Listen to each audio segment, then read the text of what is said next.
Hindi ko na nga kinakaya yung cravings ko sa sopas mga mamis, kaya naman itong at nagising ako ng maaga kahit wala namang ganap, itong at magluluto ako ng sopas para sa almusal namin. Bago pa nga talaga ako tuluyang mag-setup ng camera ay naihinda ko na yung mga ibang sangkap dito nga sa sopas. Ito at ang gagawin ko na lang ngayon ay maghihiwa na lang ako ng bawang at sibuyas. Pagtapos ko naman maghiwa ng bawang at sibuyas, inilabas ko naman na yung mga hiniwa kong gulay kagabi pa lang, itong repolyo pati na rin yung carrot. Naisalang ko na nga yung kasirola dito sa akin induction cooker at naglagay lang ako ng mantika. Nung uminit na nga yung mantika, iginisa ko na nga yung bawang pati na rin yung sibuyas. Dinamihan ko talaga yung sibuyas kasi gusto ko talaga yan.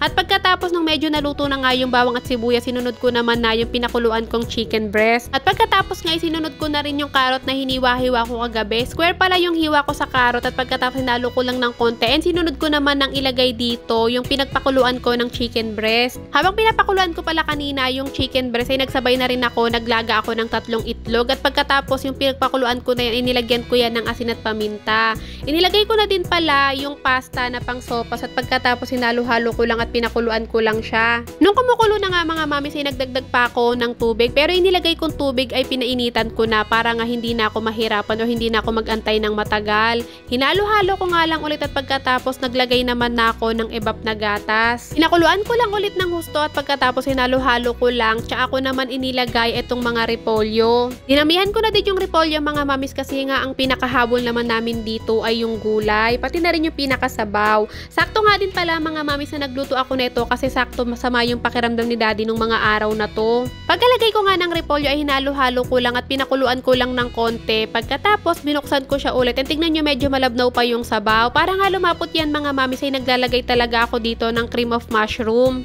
Tinunaw ko nga lang sa tubig yung cream of mushroom at pagkatapos binuhos ko na nga dito sa niluluto kong sopas. Hinalo-halo ko lang mga mamis at pagkatapos tatakpan ko lang yan. Lalapot yan mamaya pa unti-unti at pagkatapos nilagay ko na rin pala yung 3 itlog na nilaga ko. Yung cream of mushroom mga mamis isa din talaga yung sa nagpapasarap ng sopas. Kaya nga hindi muna din pala ako naglagay ng asin kasi nga medyo maalat na rin yung cream of mushroom at pagkatapos yung nilagay kong chicken broth, may timpla din yun na asin at saka paminta. Para nga makasigurado ako kung may lasa na ba siya or wala, ito nga titikman ko muna ng konti. Nung medyo natabangan nga ako, ito nga tsaka ako naglagay ng asin. At pagkatapos nga, hinalo-halo ko nga lang ulit siya ng konti at papakuluan ko na lang ng konti dahil hindi pa ganun kaluto yung pinaka-pasta niya. Alam niyo mga mamis, hindi to sponsored pero ang ganda ng pasta na nabili ko kasi hindi siya gaya ng ibang pasta. Kapag nagluluto tayo ng sopas, diba sinisip-sip na nung sopas yung pinakasabaw. Pero itong pasta na to mga mamis, kahit lumamig siya, eh hindi niya sinisip-sip yung sabaw ng sopas. Kaya naman kung paano mo nga siya naluto na hindi siya lata, eh ganun pa din siya kahit lumamig na, eh hindi pa din siya lata. Ito nga nagsandok na ako ng para kay daddy para nga makahigop na siya ng mainit na sabaw kasi sakto masama yung pakiramdam niya. Pagtapos ko naman magluto mga mamis, ito nga tsaka naman ako maghihilamos. Ganito talaga yung ginagawa ko mga mamis. Bago talaga ako maghilamos, eh nagluluto muna ako kasi nga gumagamit ako ng mantika, nagigisa ako. So iniisip ko, nagmamantika, yung oil nun ay napupunta sa mukha ko. Sa mga nagtatanong ako ano yung ginagamit kong sabon kapag naghihilamos ako, ito nga pala yung gamit ko mga mamis, charcoal niacinamide soap. Maganda tong ginagamit ko na sabon mga mamis kasi kung hindi nyo alam, napakatigyawatin ko talagang tawat bukod doon, lagi talagang oily tong mukha ko. Pero kapag ginagamit ko nga tong sabon na to ay mabilis lang talagang nawawala yung mga tigyawat ko at pagkatapos naglalighten din yung mga dark spot. Kung matagal ko na nga kayong followers mga mamis at napapanood nyo lahat ng mga vlog ko, alam nyo na hindi talaga ganito kaputi or hindi ganito kakinis yung mukha ko. May mga time talaga na sobrang dami kong tigyawat lalo na kapag ako ay magkakaroon ng monthly period. Pero kapag ginagamit ko na tong sabon na to, ayun nga mabilis na natutuyot yung mga tigyawat ko. Ilalagay ko na nga lang dyan sa baba yung link kung saan mabibili tong sabon na to. At kung kagaya ko nga kayo mga mamis na oily face or di naman kaya madalas pagmantika yung mukha lalo na tuwing pagkagising, subukan nyo na nga din tong ginagamit ko at bumili na rin kayo mga mamis kasi nga for only 69 pesos, 100 grams na yan mga mamis. Pagkatapos ko naman maghilamos mga mamis ay nagpunta nga agad ako dito sa terrace para naman isampay itong mga pinaikot ko kagabi sa washing. Habang maaga pa nga mga mamis ay isasampay ko na para nga pagdating ng gabi ay pwede ko na siyang tupiin. Lately nga mga mamis na papanood nyo sa mga vlog ko ay puro paglalaba at puro pagsasampay na lang yung mga napapanood nyo. Kahit nga si daddy kapag ine-edit niya na tong mga vlog ko, napapansin niya ay lagi na lang ako nagsasampay. Sabi nga niya hindi daw pala dapat Panays Vlog ang pangalan nitong page ko kung hindi Panay Laba.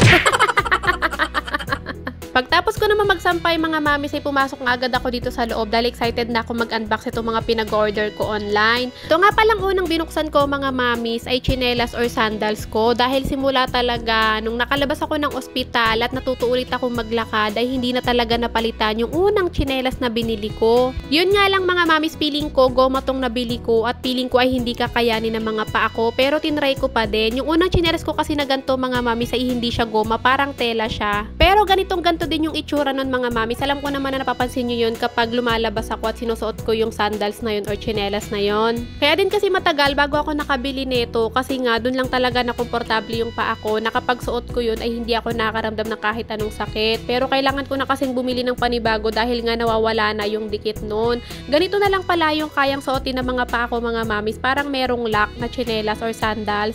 Kasi nga simula talaga nung nagka-problema yung mga paa ko ay hindi ko na kayang magsuot ng gantong klaseng mga tsinelas. Yun nakikita nyo dito sa picture ngayon. May mga time pa din naman mga mamis na nagka-practice ako para nga masanay ulit yung mga paa ko pero hindi ko na talaga kaya. Kaya hanggat maaari ganito lang yung mga pwede kong bilhin na tsinelas. Ito nga ginagamit ko sa loob ng bahay mga mamis. Alam nyo ba minsan talaga ay nauhubad pa yan sa mga paa ko nang hindi ko namamalayan kasi nga hindi pa talaga marunong mag-control yung paa ko hanggang ngayon. Kaya din pala ganito ulit yung binili kong klaseng sandals mga mamis kasi nga hindi talaga madulas yung mga ganito. And alam nyo naman na iniingatan ko talaga na hindi ako madulas dahil delikado yun para sa akin. Alam ko nga na maraming naku-curious sa inyo or maraming katanungan dyan sa isip nyo kung bakit nagkaganito yung mga paa ko, bakit naapektuhan dala ng pagkakasakit ko. Sa mga hindi pa nga nakakaalam at bago lang dito sa page ko, wala na kasi akong aorta mga mamis, naapektuhan nyo nung nagkasakit ako or nung naoperahan din ako. At yung ipinalit sa aorta ko na yun mga mamis, ayun nga yung palagi kong sinasabi sa inyo na tubo sa loob ng katawan ko at sa tubo na yon dun nang gagaling yung dugo na dumadaloy sa pababa sa mga paa ko. At dahil hindi na nga normal yung daloy ng dugo pababa sa mga paa ko, ito nga't nagkaganito na yung mga paa ko, hindi na normal, hindi na marunong magsuot ng normal na tsinelas, hindi na rin kontrolado kung madulas ba yung dadaanan ko o hindi kasi nga hindi ko na alam, hindi na alam ng mga paa ko at hindi na ganun kalakas yung pakiramdam ng mga paa ko. Pero sobrang sakit ng mga paa ko sa araw-araw. Kaya nga sabi ko sa inyo mga mamis, kapag napapagod na yung mga paa ko, namamanas na siya at mabilis na rin talaga mapagod yung mga paa ko. Pero yung katawan ko hindi, yung mga paa ko lang talaga. At kung tatanungin nyo naman ako mga mamis kung mababalik pa ba sa normal yung mga paa ko, feeling ko ay hindi na kasi nga wala na akong aorta at panghabang buhay na yung tubo dito sa loob ng katawan ko. So anyways mga mamis, bago pa nga tayo magkaiyakan dahil sa sitwasyon ko, mukhang tinanggap naman ng mga paa ko yung tsinelas na nabili ko or yung sandals na yon kahit na goma siya. Kaya naman gagamitin ko na yun sa araw-araw kapag lalabas ako. Dito na nga naman tayo sa next parcel na bubuksan ko. Ito pala mga mamis ay printer. Kung alam nyo naman, madalas kaming magpa-print kapag meron kailangan ipaprint si Athena. Kaya naman kaysa mahirapan kami, itong at bumili na lang kami. Alam nyo mga mamis, grade 1 pa lang talaga si Athena. Pinaplano na namin bumili nito. Pero hindi namin alam kung bakit hindi kami makabili-bili. Hanggang sa nagkaroon na lang ng pandemic, hanggang sa nawala na lang kami ng matitirahan. At ngayon nga mga mamis, dahil napapadalas na talaga yung pagpapaprint ni Athena sa labas, itong at bumili na lang kami.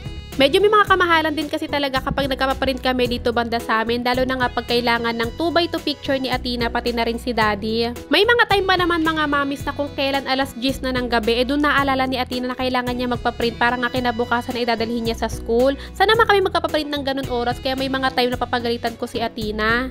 Pero minsan kasi kaya hindi niya rin talaga nasasabi sa akin kasi nga natutulog na siya pagkagaling niya sa school, tapos nagigising siya mga alas 7 para lang kumain, tapos maalala niya na kapag malapit na siyang matulog. Dahil pang umaga nga si Athena mga mamis ay wala pa namang bukas na ganun kaaga ng mga printer or di naman kaya ay computer shop. At bukod doon minsan talaga kapag kailangan magpa-print ni Athena tapos wala nang time si Daddy, kailangan niya nang pumasok sa trabaho, ayaw naman ni Daddy na lumabas ako mag-isa para magpa-print, lalo na nga napakatagal kapag nag-aantay kami sa printan dahil nga marami ding nagpapaprint. Kaya naman napagdesisyonan na nga ni Daddy na bumili na nga lang kami ng printer. Total naman, pang matagalan na rin magagamit to ni Athena dahil matagal-tagal pa naman siyang mag-aaral. Ang sabi ko nga kay Daddy, bakit pa kailangan bumili ng printer kung pwede naman patigilin na lang namin si Athena sa pag-aaral? Charot! Tatanungin nyo nga pala mga mamis kung magkano bili namin dito sa printer na to. 2-3 nga pala ang bili namin dito at hindi ko alam kung saan kinuha ni Daddy yung pambili namin dito. At para nga malaman namin kung gumagana ba itong nabili naming printer, itong at nag-print agad kami. At ang pinrint namin ay aksayado agad sa ink, paboritong karakter ni Athena sa Apmao. In fairness naman mga mamis, mabilis siyang mag-print at bukod doon malinaw naman yung print niya. Sana nga itumagal tong mga mamis kasi matagal-tagal pang mag-aaral si Athena.